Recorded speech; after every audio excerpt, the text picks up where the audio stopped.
कार्यक्रम के पुण्यार्जक हैं श्रीमती भंवरी देवी, श्रीमान मोतीलाल जी जैन, श्रीमती मंजुली देवी, श्रीमती संगीता देवी पापड़ीवाल परिवार देवली, श्रीमती सीमा शाह, श्रीमान ओम प्रकाश जी शाह, ऋषभ शाह, कुमुद शाह, शाह परिवार देवली।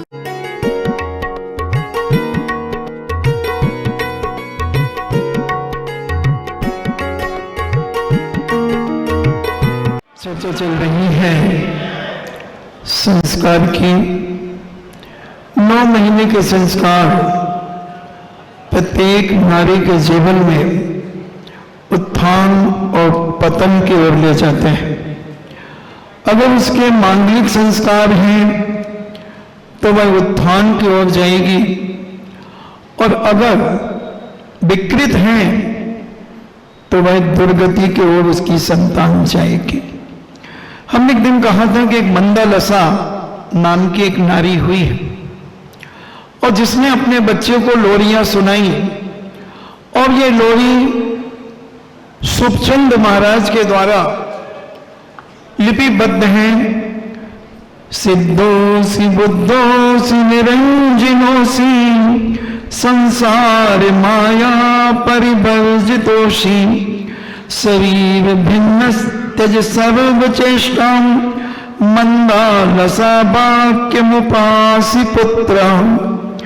वह गर्भ के बच्चे को वह मंदालसा एक भावात्मक शक्ति देना चाहती है कि मेरे गर्भ में जो बच्चा पल रहा है उससे वो क्या कहती है, हे पुत्र तुम सिद्ध हो, तुम बुद्ध हो, तुम निरंजन हो, संसार माया से तुम रहित हो, और शरीर से भिन्न हो। तुम मंदालसा की बात मानते हो ना? सर्व चेष्टाओं को छोड़ दो। इन्हें अपने अंदर जो तुम्हारे अंदर चेष्टाएं उत्पन्न हो रही हैं उनको तुम छोड़ दो, ऐसी आत्मीय भाव से। फिर कहती है, ज्ञातासि दृष्टासि परात्म रूपो अखंड स्वरूपोसि गुणालयोसि जितेन्द्रियस्तुम त्यजमान मुद्राम मंदालसा वाक्य मुपासि पुत्र। फिर अपने पुत्र को संबोधन करती है, हे पुत्र तुम ज्ञाता हो, तुम दृष्टा हो, तुम परमात्मा स्वरूप हो। इन्हें तुम 3 लोक के ज्ञाता हो, दृष्टा हो, देखने वाले हो और जानने वाले हो, और परम आत्म स्वरूप हो। तुम अखंड स्वरूप हो, गुणों के आलय हो, और इंद्रिय विजेता हो, यानी कि तुम अपने 5 इंद्रियों को जीतने वाले हो। तुम क्या मंदालसा की बात को नहीं मानोगे? मानते हो? मान मुद्रा को छोड़ दो। इन्हें अपने अंदर जो बैठा हुआ एक अहंकार है, एक ईगो है, उसे छोड़ दो। क्योंकि जहां ईगो उत्पन्न हो जाता है, ई यानी ईश्वर, और गो, वो ईश्वर से गो हो जाता है, यानी धर्म से बहुत दूर हो जाता है अहंकारी व्यक्ति। और जितना विनयशील व्यक्ति होगा, क्योंकि जैनाचार्यों ने कहा विनय मोक्ष द्वारम, विनय ही एक मोक्ष का द्वार है, रास्ता है। अहंकारी व्यक्ति को कभी मोक्ष आज तक न मिला है, और न मिलेगा, और न मिल रहा है। और न अहंकारी को कभी सम्मान मिला है, न मिल रहा है, और न मिलेगा। मगर हमें लगता है कि महाराज अहंकारियों को भी सम्मान मिल तो जाता है, मगर वो देना पड़ता है मजबूरी में। कोई चीज मजबूरी में मिल जाए तो वो चीज मिली हुई नहीं मानी जाती। जैसे आप देखना, घर में माँ बच्चों को दूध बांट रही है, दूध बांटती है ना माँ, शाम को भगोनी लेती है और मलाई को यूं करती है और दूध देती है बच्चों को, और एक बच्चा तिरछी नजरों से देखता रहता है, देखो मम्मी ने मलाई नहीं दी मेरे को, मुझे मलाई दो ना। नहीं बेटा तुम्हें नहीं, तुम्हें पचेगी नहीं। मम्मी मलाई दो, मलाई दो। और वो इतना रोएगा, इतना रोने लगेगा, पैर फैलाने लगेगा, पटकने लगेगा, तो माँ थोड़ी सी मलाई का थक्का तोड़ करके उसके गिलास में डाल देगी। तो ये मलाई उसने खुशी खुशी दी है या मजबूरी में दी है? क्योंकि वो बच्चा इतना जिद्दी और अहंकारता के ऊपर उतर गया है, घर के माहौल, घर की शांति को अशांति में परिवर्तित कर रहा है। इसलिए मां को मजबूरी में वो मलाई देना पड़ी। मां देना नहीं चाहती क्योंकि वो पचा नहीं पाएगा, उसके लिए नुकसानदायक होगी। तो ऐसे मानी व्यक्ति को धर्म से दूर हो जाता है, परिवार से वह जीवन में दुखी हो जाता है। विनयशील व्यक्ति का एक लीला ही अलग होती है। एक शिवाजी का आपने नाम सुना हो। शिवाजी की हाइट अपने शेखरचंद जैसे ही समझ लो, और महाराष्ट्र के बहुत बड़े राजा थे, बड़े शक्तिशाली योद्धा थे। 5000 सैनिकों के बीच में शिवाजी कब निकल गए वो सैनिक खोज नहीं पाए। इतने तो शिवाजी जब बचपन में अपने गुरु के पास पढ़ते थे, देखना कितने विनयशील थे। जब गुरु के पास पढ़ते थे गुरुकुल में, तो जब तक शिवाजी विद्यार्थियों के बीच नहीं बैठते थे तब तक उनके गुरुजी क्लास शुरू नहीं करते थे। दूसरे बच्चों को बड़ी ईर्ष्या जागती थी, एक जलन होती थी कि शिवाजी जब तक नहीं आते हैं, जब तक क्लास शुरू नहीं करते हैं, ये कोई तरीका थोड़ी है। हम तो आ गए और शिवाजी लेट भी आए तो भी गुरुजी कुछ नहीं बोलते, और हम लोग 5 मिनट ले जो आ जाए तो डांटते हैं। क्या कारण है? हाँ भैया वो तो राजकुमार हैं, उनको कौन बोल सकता है, राजा के बेटे हैं, राजपूत हैं, तलवार लेकर के आ जाएंगे। ऐसे बच्चे आपसी में खुशुल खुशुल करते रहते थे। और गुरुजी एक कदम सदा आगे होते हैं। शिष्य कितना भी ज्ञानवान हो जाए मगर गुरु से आगे कभी निकल नहीं सकता। गुरु तो गुरु ही होता है। तो शिवाजी के गुरु ने समझ लिया कि ये सारे बच्चों के अंदर एक बड़ी वेदना, एक टीस है, और इस सब अहंकार की ओर बढ़ते चले जा रहे हैं। कहते हैं कि अपन तो गुरुकुल में आना पढ़ना ही बंद कर देंगे। इस प्रकार तक की चर्चा जब गुरुजी के कान में पहुंच गई तो गुरुजी ने कहा ज्ञान तो देना है, किसी भी तरीके से बच्चों को ज्ञान देना है। अगर ज्ञान नहीं दिया तो ये बच्चे बिगड़ जाएंगे। इनको भी समझा दिया जाए और अपनी बात भी रख दी जाए, और यह भी बता दिया जाए कि शिवाजी जब तक नहीं आते हैं, जब तक क्लास शुरू क्यों नहीं होती। इनडायरेक्ट में अगर डायरेक्ट बताएंगे तो भी बच्चे कोई ना कोई नुक्ताचीनी करेंगे, कोई ना कोई फितूरी उनके दिल और दिमाग में आएगी। तब गुरुजी ने एक आम, कच्चा आम लिया और अपने हाथ में बांध लिया, पट्टी बांध ली, और आम बिल्कुल दिख नहीं रहा, पट्टी बांध ली जैसे एक फोड़ा हो गया। और गुरुजी जब क्लास पढ़ाने के लिए आए, कक्षा पढ़ाने के लिए आए, तो ऐसा उन्होंने एक्शन किया कि जैसे उन्हें बहुत तकलीफ है उस हाथ में, और ऐसा करके वो पढ़ा रहे थे। थोड़ी थोड़ी देर में जैसे वो लौक रहा हो, ऐसी स्थिति में वह अपना प्रदर्शन कर रहे थे। सारे बच्चे देख रहे थे। शिवाजी ने कहा गुरुजी आपके हाथ में मुझे लगता है बहुत बड़ा एक फोड़ा हो गया है। हाँ बेटा फोड़ा हो गया है, मुझे बहुत तकलीफ होगी। हाँ बहुत तकलीफ है। सारे शिष्य कहते हैं गुरुजी वैद्य को लेकर को आऊं क्या? कुछ नहीं करना, मत लाओ।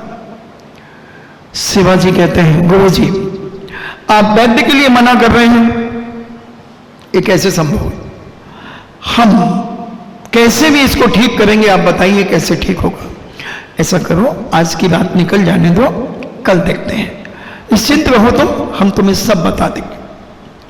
शिवाजी को रात भर घर पे नींद नहीं आई, बड़ी बेचैनी रही उनके अंदर कि गुरुजी की रात कैसे कट रही होगी।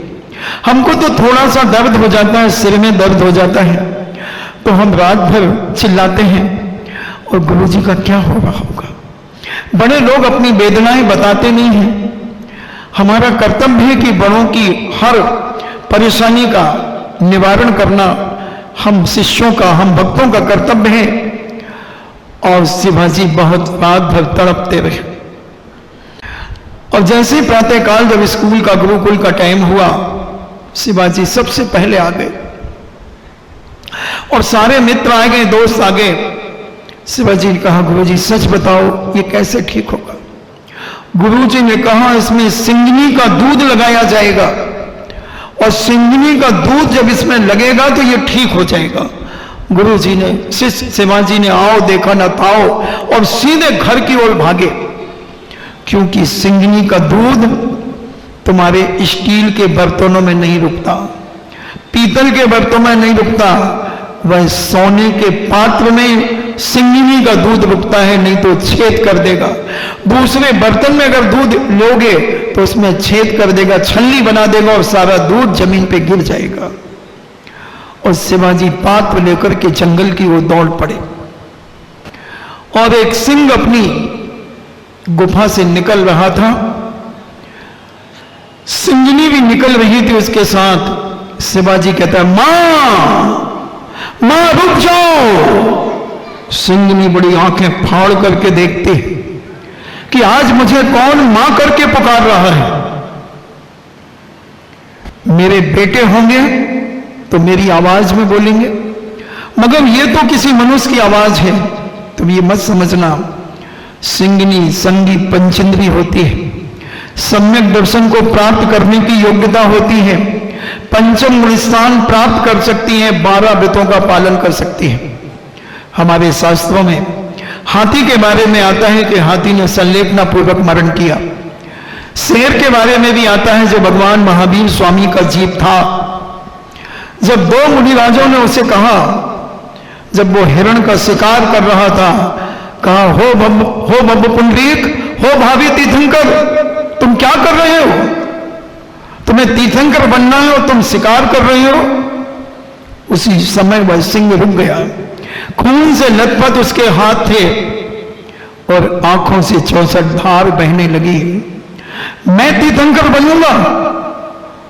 मुझे कौन कह रहा है? एक भव्य वीतराग मुद्रा कह रही है, हे भावी तीर्थंकर, यानी भविष्य में होने वाले तीर्थंकर, और मैं शिकार खेल रहा हूं। उसी समय शिकार छूट जाता है, आंखों से आंसू की धार फूट जाती है।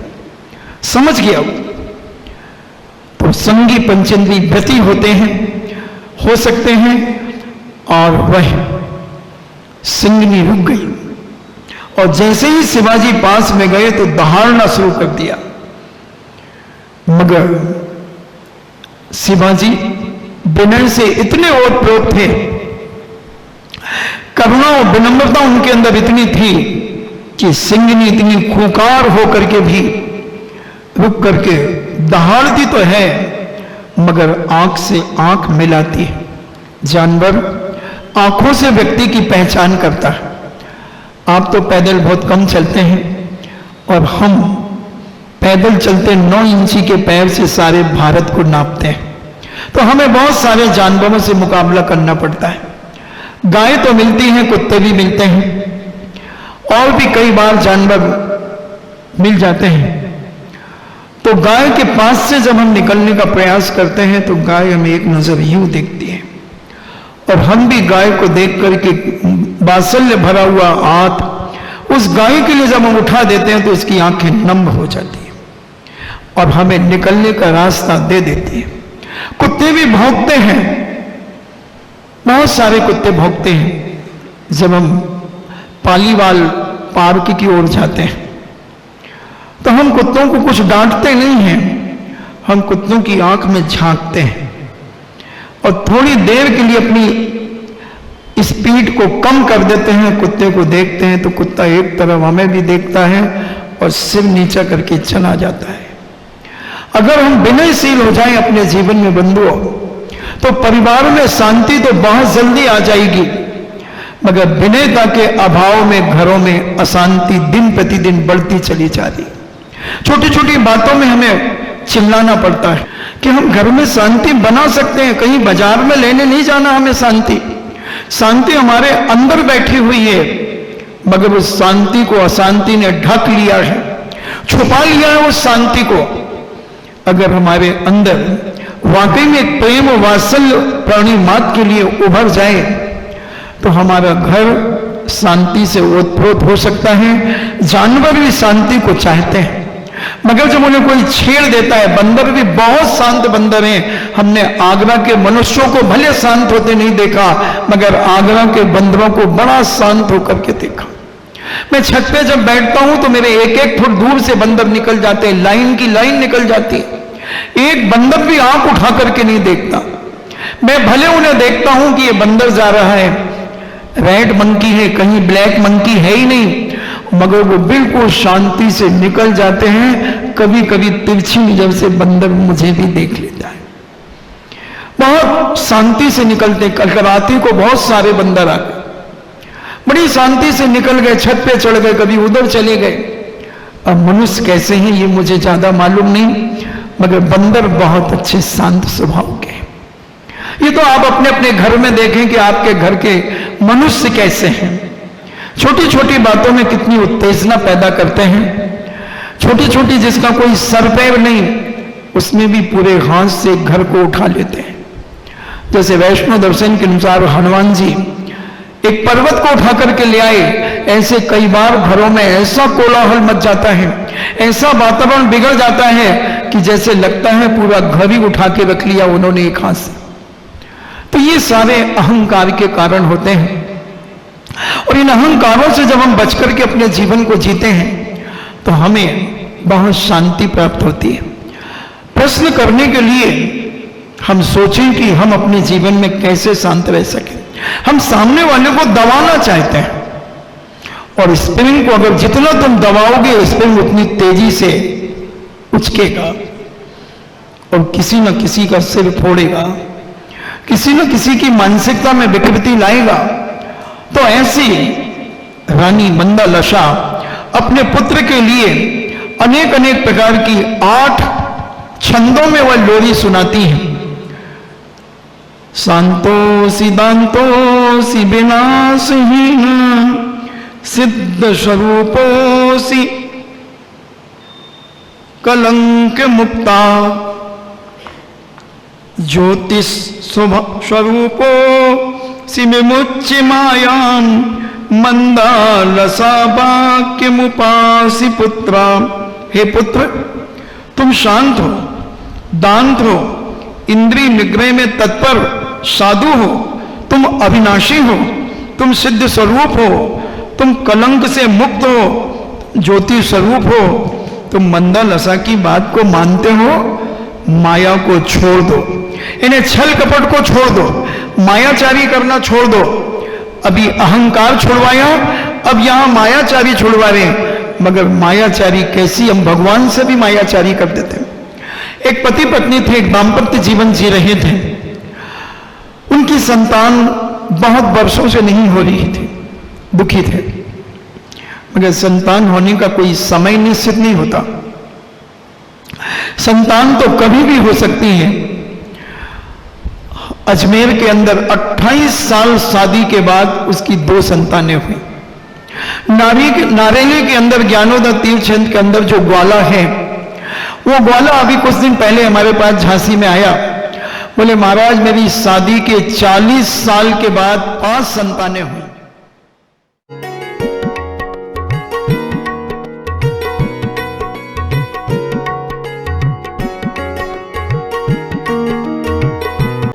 इस कार्यक्रम के पुण्यार्जक थे श्रीमती भंवरी देवी, श्रीमान मोतीलाल जी जैन, श्रीमती मंजुली देवी, श्रीमती संगीता देवी पापड़ीवाल परिवार देवली, श्रीमती सीमा शाह, श्रीमान ओम प्रकाश जी शाह, ऋषभ शाह, कुमुद शाह, शाह परिवार देवली।